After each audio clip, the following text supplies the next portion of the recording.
Welcome back to week 5 of Can ChatGPT Teach Me Japanese.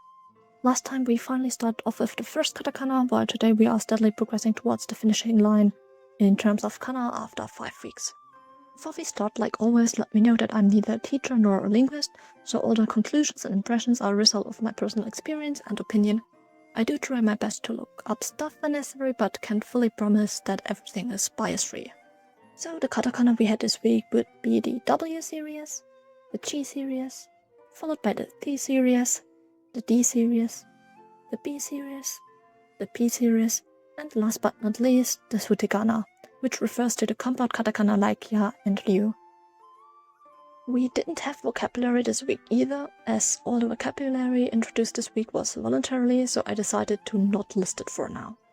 So last week I mentioned that I started a new chat as the learning progression was quite slow.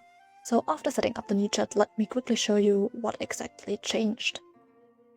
First things first, grammar was finally introduced, simultaneously to the introduction of new katakana. I also added that ChatGPT at the end of each daily unit should give me an overview of what I need to add onto my index cards. And the exercises also became more extensive simply because each one became slightly longer, which I appreciated.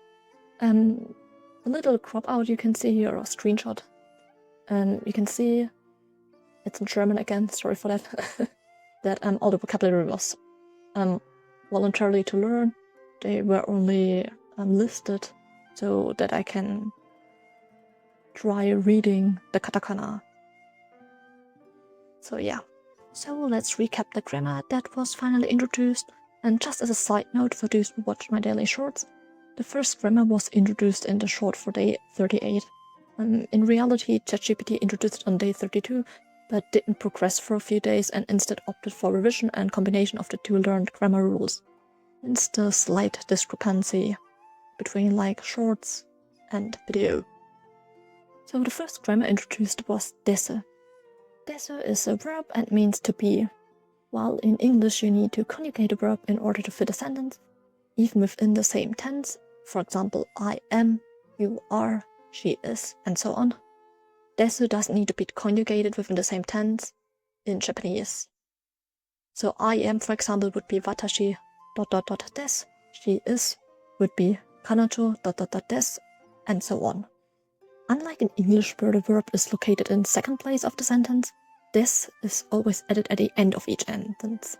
Let me help you visualize it with an example. Watashi wa meto desu, which in English would be I am meadow. You can clearly see the desu being in last place and the m being in second place in English. The second grammar being introduced was the verb suffix masu. Masu is used in order to indicate politeness. Let me again show it to you through an example as this makes it easier. Taberu and tabemasu both translate to eat. The difference is the context they are used in. Taberu is used in a more casual speech-like format, like when I'm talking to a friend, while tabemasu, on the other hand, would be used in a more official setting, like when you're talking to a superior or an elder.